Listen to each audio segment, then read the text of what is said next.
You got to do some smart He owns and thinking. operates the Pack-A-Day podcast that airs 365 days a year with over 12 million views on YouTube. A new adventure begins. It's time for the Pack-A-Day radio show with Andy Herman on 1250 AM and 105.7 FM The Fan, powered by the Potawatomi Sportsbook and on the free Odyssey app. 9 plays, only 12 yards total for both teams combined, no first downs. This is Nixon, who's dangerous.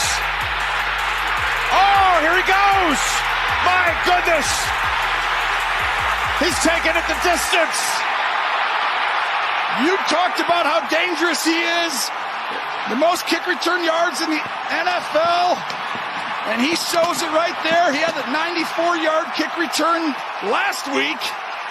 And here he is again. Wow. Welcome into the Pack-A-Day radio show, live from the 1250 AM, 105.7 FM The Fan studios, powered by the Potawatomi Sportsbook. Not Andy Herman. Tommy Wortz filling in for Andy Herman today. He'll be back on Monday, so you have me the next 2 days here, and then I think one more random day in August, and then it's Andy Herman all the time. That's why you tune in to the Pack-A-Day radio show for Andy Herman, absolutely. But you also tune in for your Packers news, predictions, theories, whatever you want to do with the Green Bay Packers. That's why we are tuned into the Pack-A-Day radio show. That audio at the top, courtesy of CBS. Keyshawn Nixon, you remember when he returned that kick for the first time in like 47 years or something it was? No, it wasn't that long, but it felt like it was forever since the Green Bay Packers had returned a kick, and Keyshawn Nixon getting it there against the Minnesota Vikings just a couple of seasons ago. Keyshawn Nixon will be in our topic of conversation today, which is, if you want to join the show, Nicolay Law Fan Talk and Text Line, 414-677-1250. Again, 414-677-1250. If you want to join the program today, I can get you on the other side of the break for sure. Running everything today while Andy is out. But what are some key positional battles you are looking forward to with Packers training camp set to start next week? Keyshawn Nixon, I don't think, is going to be in a positional battle for his cornerback spot, but maybe other places on the field as well to talk about Keyshawn Nixon and where he might be battling against other Green Bay Packers. Andrew Mertig is going to join the show from the Draft Fellows. He'll join at 8:20 today. Excited to talk with him. Every time I get to host for Andy, I get to go down our guest list looking at all the people that I've talked to on just one side of the phone and then think who would be a good person to talk to in an interview style talking about Green Bay Packers in the offseason. Andrew came up on the list. He was nice enough. He's going to join us in just about 15 minutes or so here. So, the key positional battles for the Green Bay Packers. There are a few that I think are worth noting that people should pay attention to. Now, there are some much more important, obviously, but I do think that we can start with this one at the top, which is kind of a middle-of-the-road importance. The kick return spot, the special team spot, punt return, kick return, right? Keyshawn Nixon has been phenomenal. He's an all-pro at that position. You heard the touchdown there. It was an infusion like the Packers had never seen on special teams after Keyshawn Nixon was brought into that role just a couple of seasons ago. Provided a spark. You weren't shielding your eyes every time that Keyshawn Nixon was back there, because whoever it was back in the day, whether it was, I feel like Brandon Jackson was returning kicks. You remember how dark those days were at some point for the Green Bay Packers. But Keyshawn Nixon has been phenomenal as a kick returner. He has. But there is now an elevated role for Mr. Keyshawn Nixon. His plan, to be cornerback number 1 for the Green Bay Packers. Some people are willing to accept that challenge for him. Others, maybe a little nervous, especially with the wide receivers in the NFC North. Keyshawn Nixon's going to be covering Justin Jefferson this year. Keyshawn Nixon's going to be covering Amon-Ra St. Brown this year. Keyshawn Nixon's going to be covering DJ Moore this year. We'll have to see if he's up for that challenge. And with how important Keyshawn Nixon seems to be for the Green Bay Packers on the defensive side, it opens up the special teams argument now here. Should Keyshawn Nixon really be in consideration for returning kicks? I think that he probably would be the best at it. We have seen that on tape. We have seen that for the Green Bay Packers. Keyshawn Nixon probably is the best option. But is the risk reward worth it with Keyshawn Nixon to be the man who returns kicks for the Green Bay Packers? There's two other guys who are in this positional battle, right? Another one who seems to be very important to the Green Bay Packers this season, Jayden Reed, returning punts. He doesn't typically return the kicks. He was returning the punts.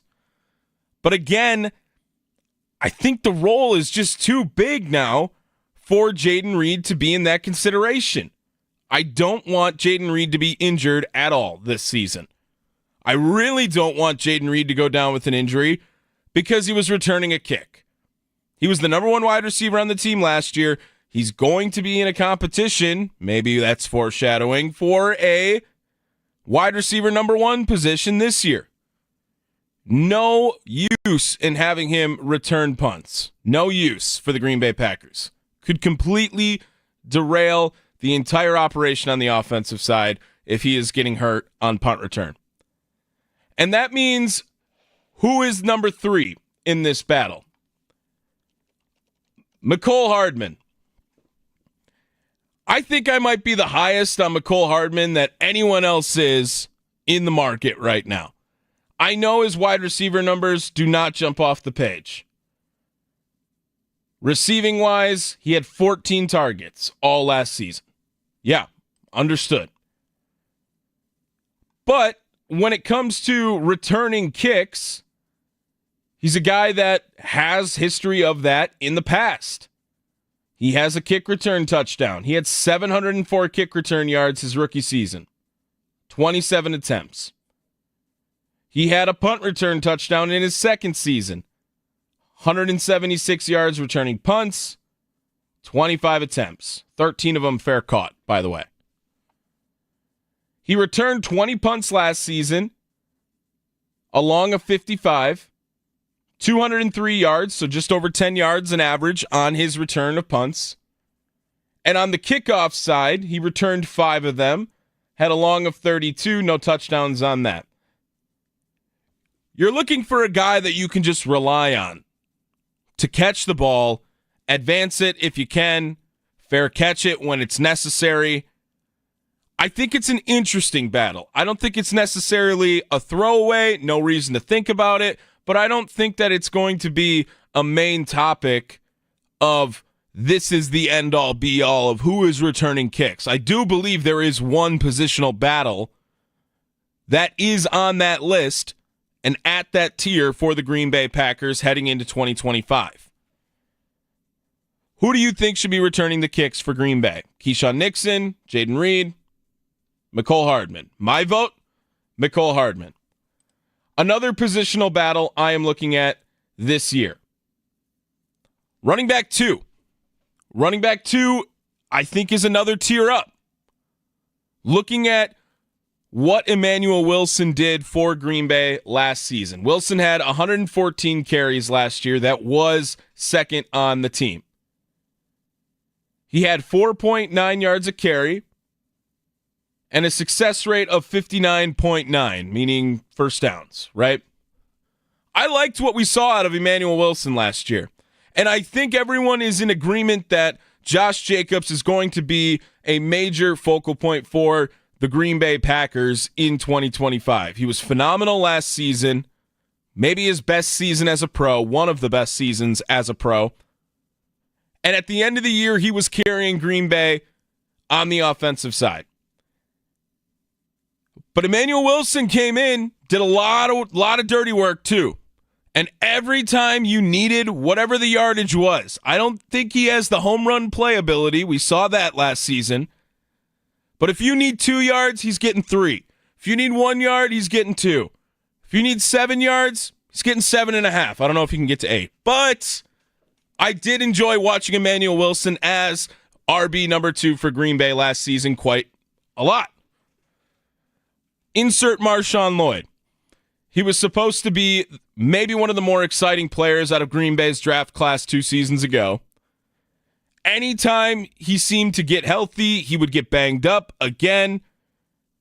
Appendicitis took him out for the second half of the season last year. But he is an exciting player.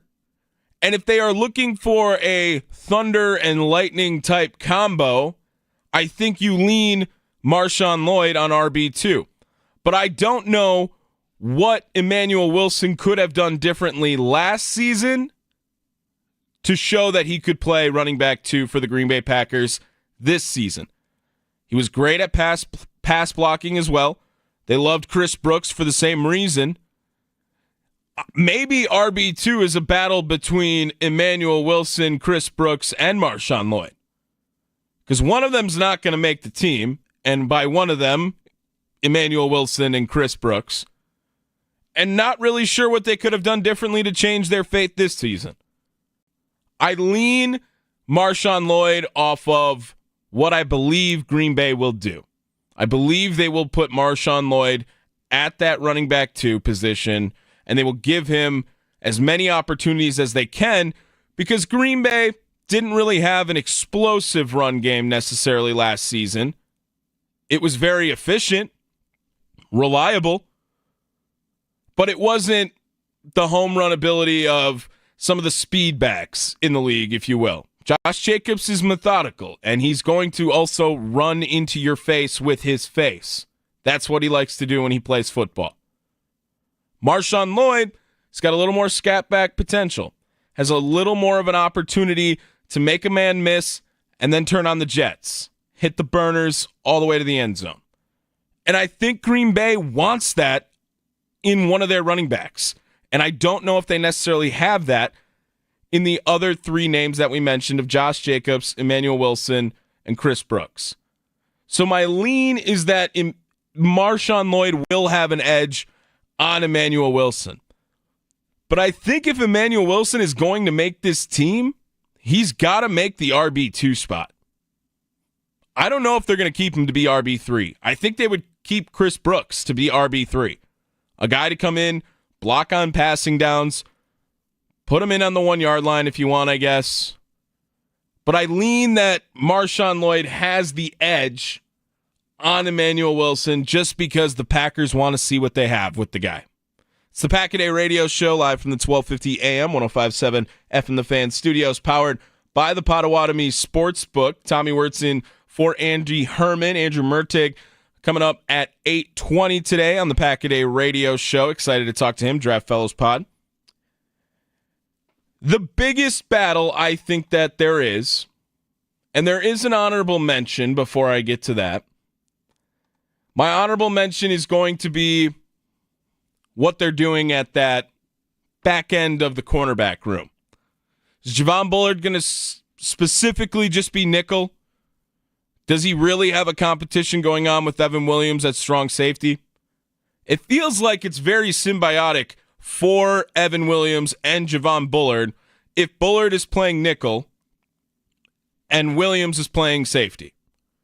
I thought both of those guys excelled in those positions. And Javon Bullard, when Evan Williams got hurt, seemed to hurt his play as well for Green Bay last season. So I lean, again, that it's not really a battle at all. That we won't see Javon Bullard competing at safety all that much. Could he rotate into that position? Absolutely. But when it's an NBC Sunday night kickoff, I think both of them will say their names and where they went to grade school or college, whatever they do now on NBC.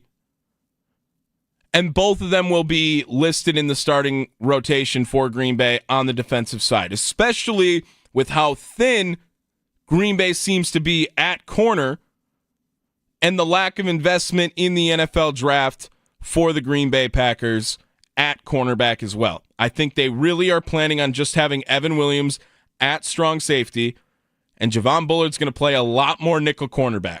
Maybe he's open to that, maybe he's not. but it seemed like they both excelled when they were both on the field, as opposed to when one was off the field and you were looking at that player specifically. With that being said, the biggest positional battle, I don't know if there's any surprise. I don't know if there's any shock. Jordan Morgan versus a starting offensive line spot. I wish I could limit it down. It seems like it's Rasheed Walker and Jordan Morgan at left tackle, but you also hear a lot about Jordan Morgan and Sean Rhyan going for the right guard position, and that will be the first bit of Packer news you will see next week during training camp. I guarantee it. It'll be the first thing you see when the ones go out there. What does the offensive line look like? That's the first bit of information you'll see on Twitter. Once you're scrolling, if Jordan Morgan is on the field, it's going to be who is off the field for the Green Bay Packers. Now, Morgan was a guard in college, but then they drafted him in the first round with the intentions of playing him at tackle. There's been some rumblings that the Packers might be working on an extension with Rasheed Walker. I don't think that is necessarily fully reported all the way, because I don't know if Rasheed Walker is really a part of the plan for Green Bay long term. And why else would you invest in Jordan Morgan if that wasn't the case as well? I think that is the biggest positional battle this training camp, and it'll be the first bit of news that you see. Is Jordan Morgan going to be playing left tackle when the ones come out for the Green Bay Packers? And like I said, cheating a little bit, position battle number 2 might be if Jordan Morgan's going up against Sean Rhyan at right guard. Who do you think is going to be on the Packers offensive line come training camp next week? Again, if you want to join the show, Nicolay Law Fan Talk and Text Line 414-677-1250, 414-677-1250. I've said this comment on here before, but it's a good one, I think, and that I think you can Sharpie Jordan Morgan on the offensive line. I just don't quite know where you can write it in Sharpie. I think I lean left tackle, which I feel is very unfair to Rasheed Walker in his game last season. I don't know what he did to deserve a position battle at all. But I really, really believe that Green Bay wants to see what they have with Jordan Morgan at left tackle specifically. You don't draft a right guard in round 1. Doesn't happen very often, especially when there were other positional needs you thought about throughout the process.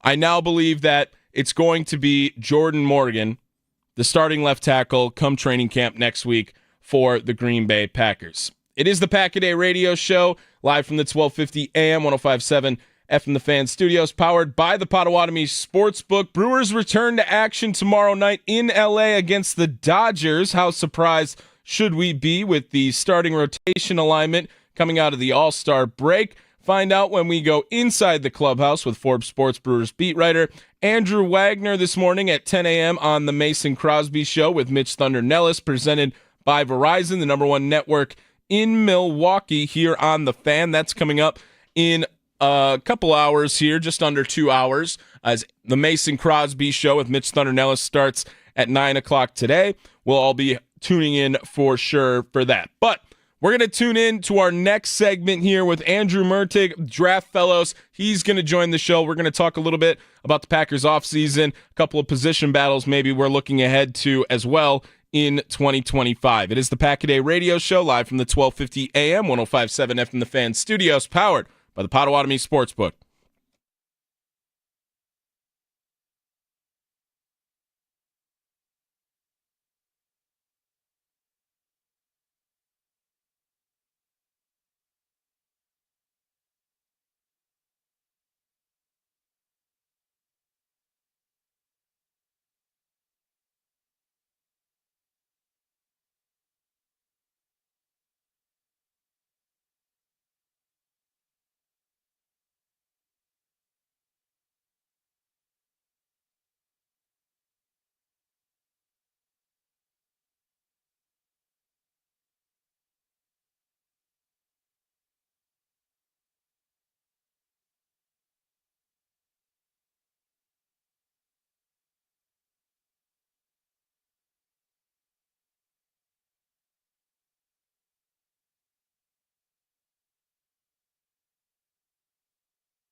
Welcome back to the Pack-A-Day Radio Show, live from the 1250 AM, 105.7 FM The Fan Studios, powered by the Potawatomi Sportsbook. Before we get over to Andrew Merteg, Draft Fellows, let you guys know that it is an important PSA here.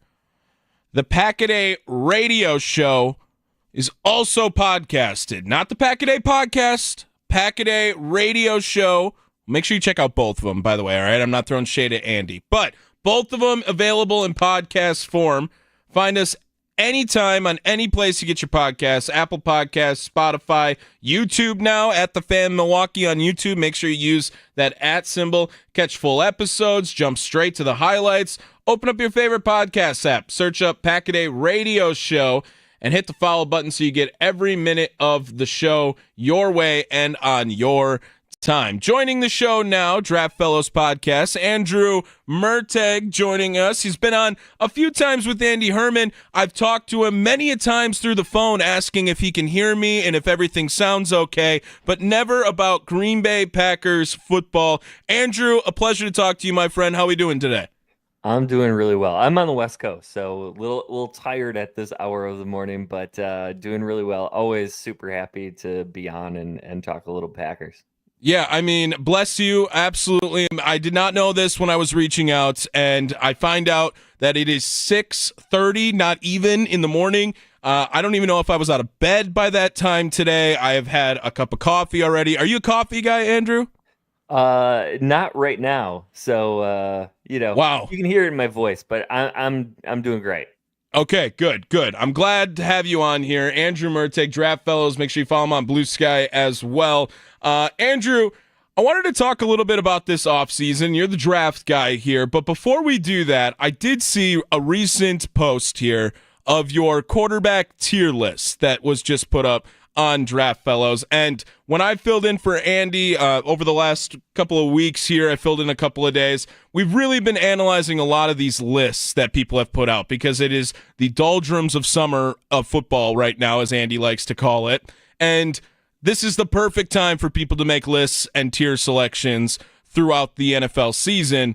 And I wanted to talk about your ranking of Jordan Love because we had talked about it, and it seemed like national media was really against ranking Jordan Love high this season. I mean, whether it was barely close to that top 12 spot all the way down to a mid-type tier level quarterback, and you actually put him in a tier that I think was a little more fair. Maybe ascending to greatness is a big title, but you put him at around the number 9 quarterback spot, number 8 quarterback spot in the NFL, and I thought that was a pretty fair ranking of him. But you have some interesting guys on that list, and I just wanted to ask you, well, what was going into your criteria when you were looking at quarterbacks for next season, and why the ranking of Jordan Love where you had him, Andrew?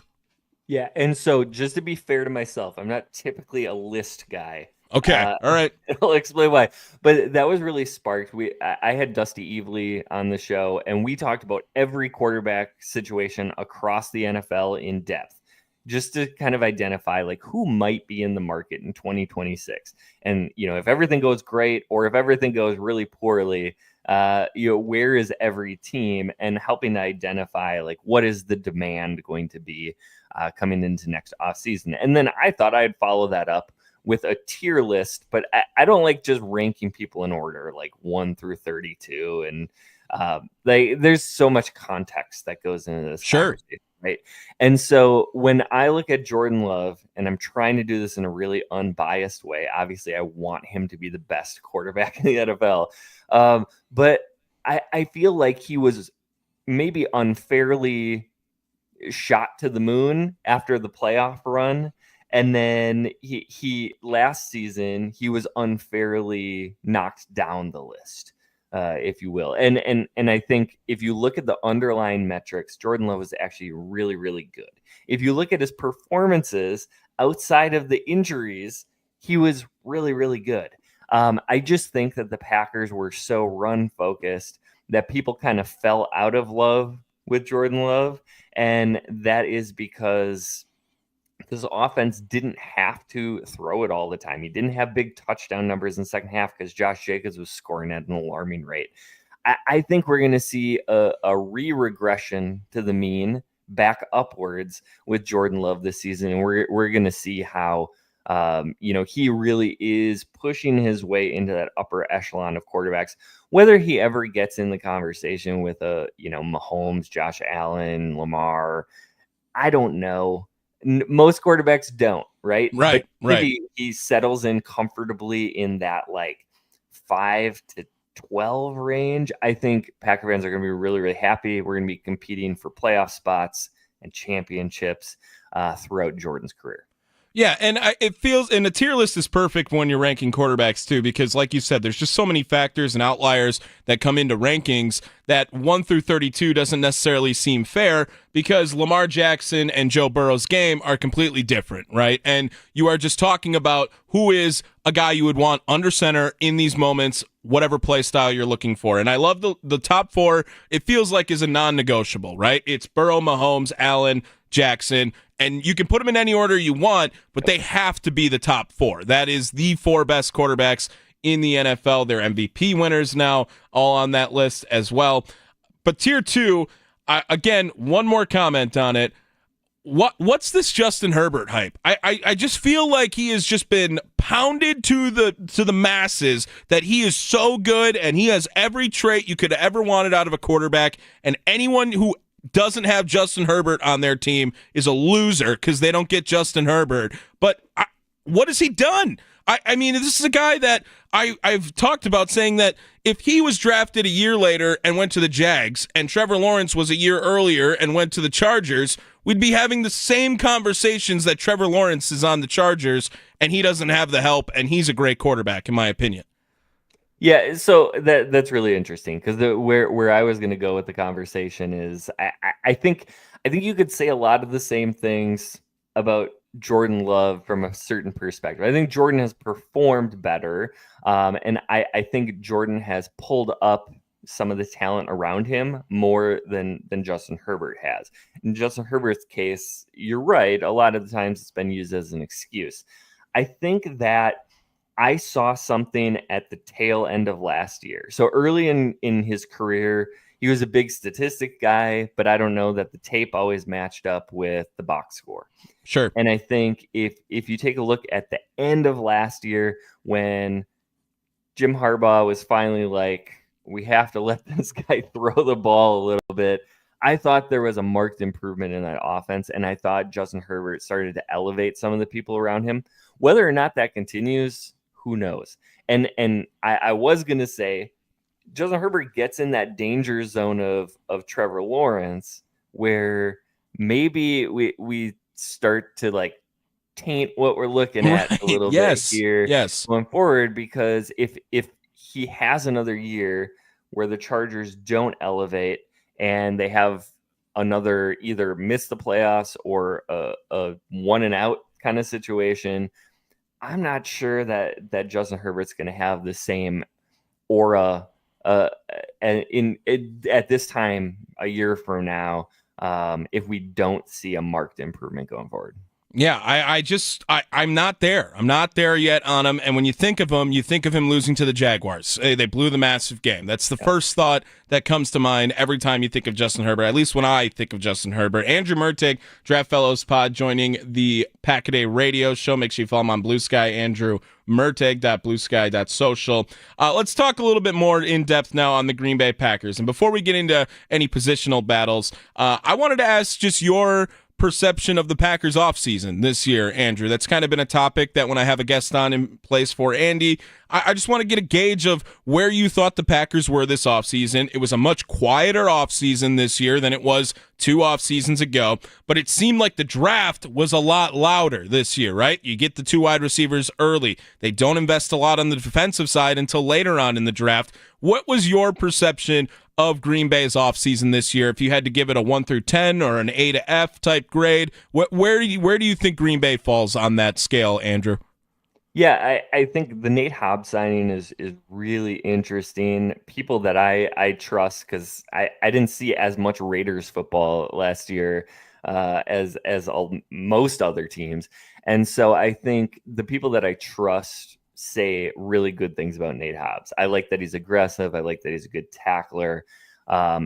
it is going to be fascinating to me, not to get ahead of myself into the position battles, but to see where Nate Hobbs lands. Is he an outside corner who slides inside nickel, where I think he plays best, right? Or is this something where Brian Gutekunst and his staff saw something that say, like, this is the guy that translates really well outside, and he's going to be a dominating factor there.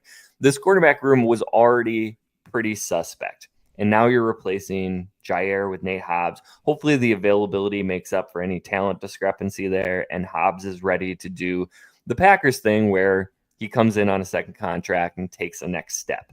I think the Packers have bought my faith in being able to do that in recent memory. Sure. I think the draft, I have to be a little careful here because, like, it wasn't my favorite draft class. Matthew Golden is very, very exciting. To me, he was more of a second round receiver, but given the talent fall off in this draft after like pick 12, I think taking him in the 20s is a perfectly fine value. And if the Packers thought he was the best player on the board, that's great. He provides something that this team desperately needs.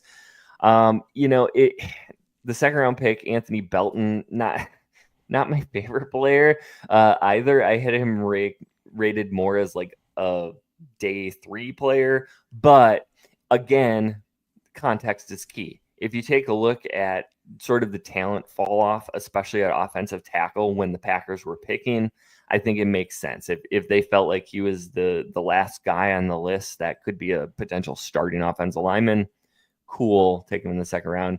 Savion Williams pick is weird. It's a luxury. Really weird. Really weird pick. I want to talk about wide receivers in a little bit, but like, man, it's going to be hard to get him on the field. And when you do, it's going to be very specialized. So again, not identifying necessarily your needs. I see some thinness on the depth chart on the defensive end that needs to be addressed. But overall, this team is going to either be great or they're not based on the development of the guys who are already on the roster. And I think if you look at all of the opportunities that they have for progression from players, second and third year players, I think you have to be really optimistic with the outlook of this team. The actual transactions in the offseason, I don't know, maybe a C, BC. Okay. All right. Yeah. Average, middle of the road. It was much less exciting this year, for sure. I mean, last year, 2 seasons ago, rather, it was home runs. It was splashes all over the place. You bring in McKinney, you bring in Jacobs, you let Jones go. That was where they were trying to make their money, and they dished it out. Indeed, it was going to be with some splash players, and they probably brought in their 2 best players on both sides of the ball via free agency last season. So let's get into positional battles here. Andrew, when I say positional battle for the Green Bay Packers, training camp next week, everyone's excited that football is actually coming back to the masses here. Where does your brain go immediately? I know you've teased a couple of positions already. You probably heard who I was saying at the end of the first segment, but where do you want to go with this conversation when you're looking at a key positional battle that we are all excited to see next week, where it starts? Where do you go first for the Packers? Yeah, I wrote down like 5 or 6, and I'm not going to talk about all of them, but specifically, you mentioned before break the offensive line, and that's one of the few positions where I think people are actually fighting for a starting spot. Yeah. And the good news is where the Packers have battles for starting spots, they have capable NFL starters at those positions. And I think that speaks to the depth of the roster. Maybe this team is a little short on some superstars, but they definitely have like NFL talent across the board, and most teams can't say that. So sure, that's great. This is a little bit like cheating, but I'm going to go with wide receiver because I don't know who the wide receiver 1 is, and I don't know who the wide receiver 6 is, and I don't know anything in between. And that is weird. And it's going to be a little bit of an annoying conversation throughout camp and preseason because the national media will make it annoying. But I also think this is a truly fascinating situation. If you look at a team that doesn't know who their wide receiver 1 is, usually you're talking about a Patriots kind of situation where it's like real bad. But in this case, I mean, you could see Jayden Reed could be the wide receiver 1, probably should be. Dontavian Wicks, if he can figure out the mental part of the game and how his brain connects to his hands, like he could be the wide receiver one. I think Romeo Doubs is one of the more underrated players in the NFL. I think, you look at Matthew Golden, we talked about Savion Williams, like Savion Williams not going to be the wide receiver one, but like maybe Golden is, maybe he's just fantastic. Right. Bo Melton and Malik Heath are NFL players, and they figure into this depth chart too. And then of course you have Christian Watson looming, lurking on the IR, who's coming back at some point. So I don't know who's going to make the roster, and I don't know who's going to be like the quote unquote starters. I know LaFleur likes to mix in his wide receivers frequently, like it's always going to be a rotation. But I would love to see somebody step up and maybe take like a 70% snap share. Sure. I think Jayden Reed could really elevate himself to the next level this season. Do you think he has the lean, Andrew? Do you think they are leaning Jayden Reed will be the number one? I mean, what is number one? Is it the guy who's going to have the most targets? Is it the guy who's lining up on the outside? Like, is it the X? Like, I just, if we're going with wide receiver number one, what does your brain go in that qualification then too? Because if it is the guy who's lining up outside, I would tend to lean it's going to be probably Matthew Golden getting more of those opportunities. But if you want to tell me who I think gets the most targets this year, I think it'd be foolish for Green Bay not to do that with Jayden Reed. Yeah, absolutely. And that's where I go typically. Like wide receiver one doesn't mean that much unless you have a Justin Jefferson, Jamar Chase. But I do think to me, it's the target guy. And if the Packers want to run this offense efficiently, I think Jayden Reed out of the wide receivers has to be the target guy. I think sneakily Tucker Kraft could probably sneak into that conversation at some point too. But yeah, from a wide receiver perspective, and they have shown they're not really willing to give wide receivers a huge snap share. So we'll see how this one pans out. But it also makes the preseason really fun because when you have this kind of depth at wide receiver, your backup quarterbacks get to do some things too. Yeah, and we have Andrew Mertig here from the Draft Fellows pod. We're talking about position battles here for Green Bay to be exciting to watch during training camp starting next week for the Green Bay Packers. What about the cornerback position? Because you brought something up there about the cornerback position in a positional battle. And when I was looking through some of these, Packers Wire and developing my own from here too, I don't know if nickel corner is necessarily a position battle because I just don't think that Green Bay would sign a nickel corner for $48 million over 4 years if they didn't have some faith that Nate Hobb is going to primarily play on the boundary. And I think that it benefits Green Bay the most when Bullard and Williams are both on the field at the same time. And I think if Nate Hobbs is taking, nickel corner reps, that then hurts that argument, and you won't see both of them on the field at the same time. Where does your brain go when it comes to the cornerback room for Green Bay, which they did not invest heavily in the draft either? So it feels like they have their top three set pretty well, and then who the hell is the fourth corner on the Green Bay Packers? Yeah, I think the moves point to exactly what you mentioned. That is Javon Bullard playing a lot of the slot reps. I'm a little hesitant about that only because I feel like Bullard needs to take a massive step forward if he's going to be that like full-time nickel back. And in the NFL today, nickel is essentially a starting position. So need to make sure that he is ready to take on that role. And then you get like, if Hobbs is one of your outside corners, then who is cornerback two? And I know like the assumption is it's Keyshawn Nixon.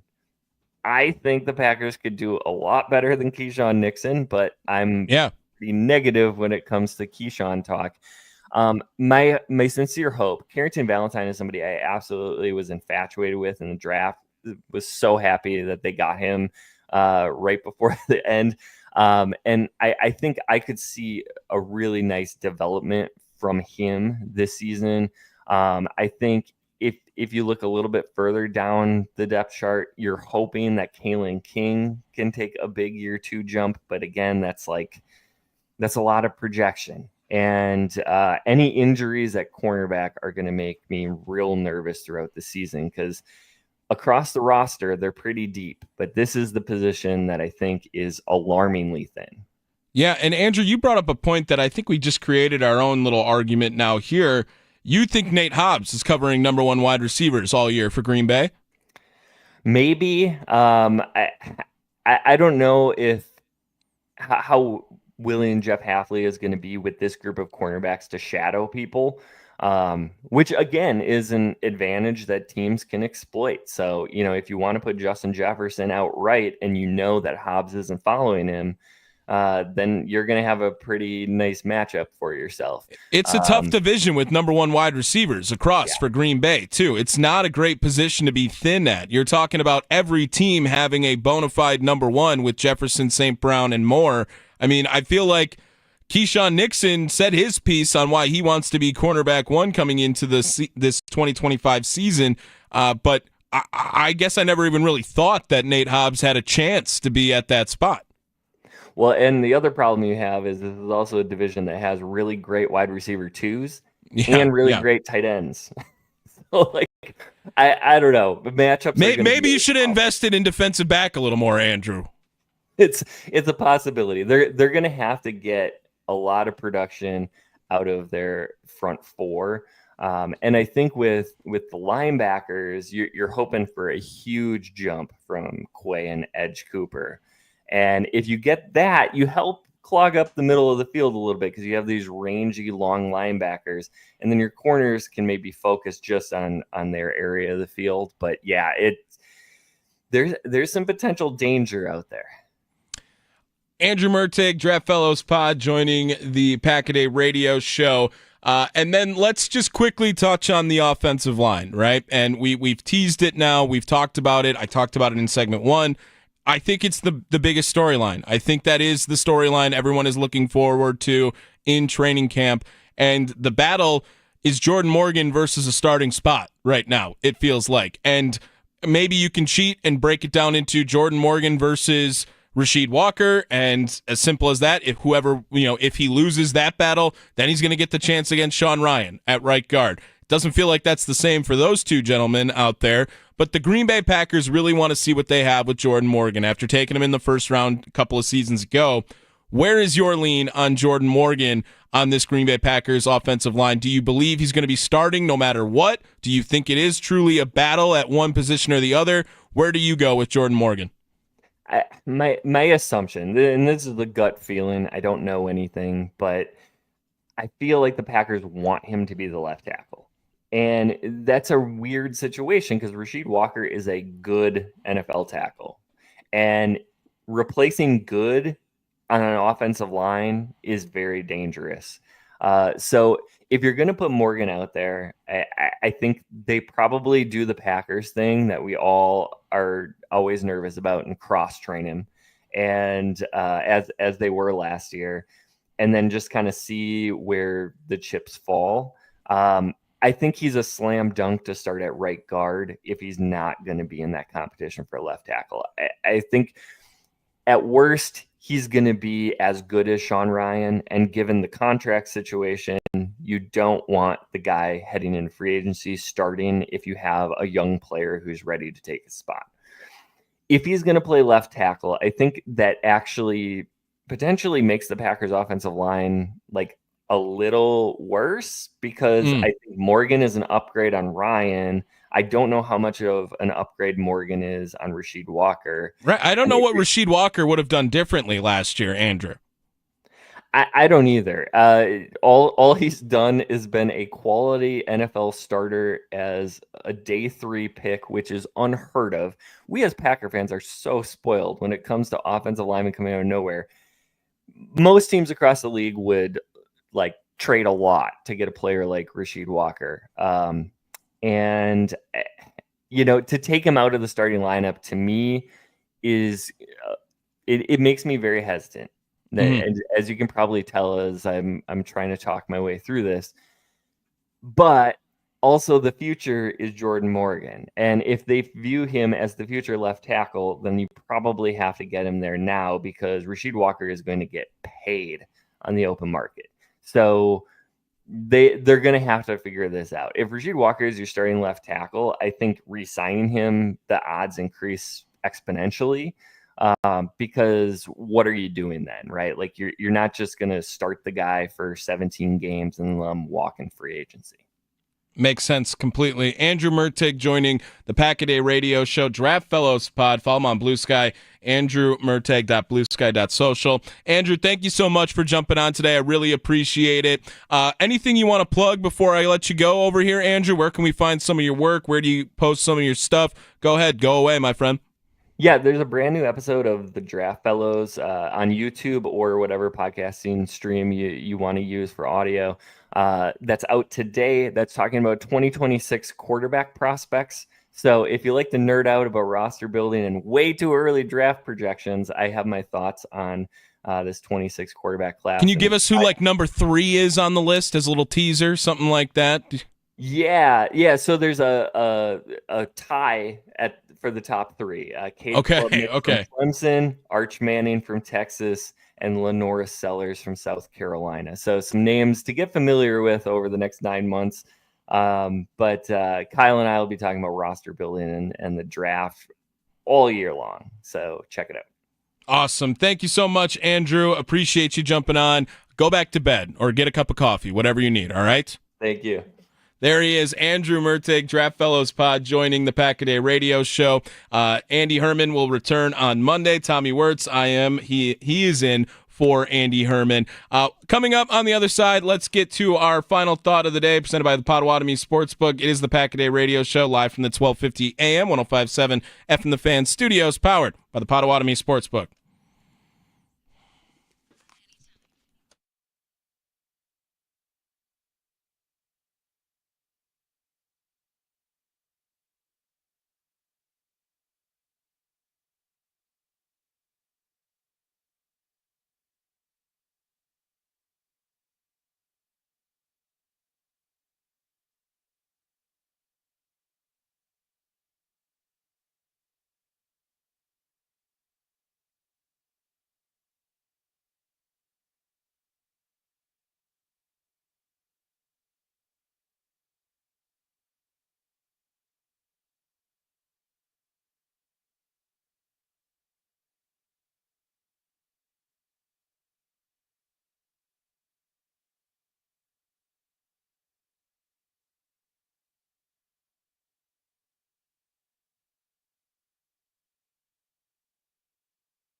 Welcome back to the Pack-A-Day Radio Show, live from the 1250 AM, 105.7 FM The Fan Studios, powered by the Potawatomi Sportsbook. Another reminder, the Brewers return to action tomorrow night in LA against the Dodgers. How surprised are we with the starting rotation alignment coming out of the All-Star break? Do we really pay that much attention? We'll see. Drew Wagner is going to join the Mason Crosby Show, 10 a.m. today. Break it all down, Forbes Sports Brewers beat writer, as he does each and every Monday and Thursday. The Mason Crosby Show with Mitch Thunder Nellis, presented by Verizon, #1 network in Milwaukee, right here on The Fan. We talked a lot about position battles today, and thanks again to Andrew Mertig, Draft Fellows Pod. Make sure you guys follow that wherever you get your podcasts. Of course, follow him on Blue Sky, Twitter as well. I don't know. I don't think he was as excited about the offensive line as I was, but he was a little more amped up about cornerback. And I don't even think that there's really any discussion on the cornerback side. It's going to be Nixon, Valentine, and Hobbs out there as much as possible. And that's why I believe Javon Bullard is slotted to be in that nickel corner spot, because there's not a lot else to work with for Green Bay. And I am hopeful that Kalen King can develop after being a 7th-round pick, because he was supposed to be much more highly regarded if he would have came out of college maybe a year earlier. Had a pretty rough last season at Penn State. But I tend to lean that Green Bay is way more confident in the cornerback room than any of the fans are. And maybe that's because they're going to rock with Keyshawn Nixon at the number 2 and Nate Hobbs at the number 1. Or they have a better plan for Nate Hobbs to play nickel and Javon Bullard will get his reps and Evan Williams will get his reps somehow. But I am a little more concerned about the offensive line than I think Andrew Mertig was. And that'll lead us into our Potawatomi Sportsbook final thought of the day. You got to do some smart thinking. It's time for Andy Herman's final thought of the day. What are you thinking? Powered by the Potawatomi Sportsbook. What the hell were you thinking? You're listening to the Pack-A-Day Radio Show on 1250 AM and 105.7 FM The Fan. Final thought of the day, presented by the Potawatomi Sportsbook. If you guys have not gone to the Potawatomi Sportsbook yet, you are way behind, first of all. But seriously, watching any sport is probably better at the Potawatomi Sportsbook. You get the atmosphere, you get the food, the drink. When you make a reservation, you're just putting a down payment down on your food and drink, and the food is good. Like, that's on top of it. Austin Herdina joins us all the time from the Potawatomi Sportsbook on the leadoff show. Great hospitality on top of it, too, there. But my final thought of the day is that someone is going to be unfairly treated on this Packers offensive line, whoever it is. Whether it is Rasheed Walker at the left tackle position, whether it is Sean Ryan at the right guard position, it seems like there could be an avenue here as well for Jordan Morgan to be treated unfairly. Maybe he loses both. Maybe Jordan Morgan isn't ready to be a left tackle in Green Bay. Maybe he's not ready to be a right guard in Green Bay. How much pressure is on Jordan Morgan this next week? Because it seems like he is at the top of the list wherever you look for the Green Bay Packers. That's my final thought of the day, presented by the Potawatomi Sportsbook. Coming up, it is the Mason Crosby Show with Mitch Thunder Nellis, #1 network in Milwaukee, presented by Verizon. They're going to have Andrew Wagner on at 10 o'clock, plus a lot more news to come up on the Mason Crosby Show. It is the Pack-A-Day Radio Show, live from the 1250 AM, 105.7 FM The Fan Studios, powered by the Potawatomi Sportsbook. Oh, and Andy Herman always does this. Go, Pack, go.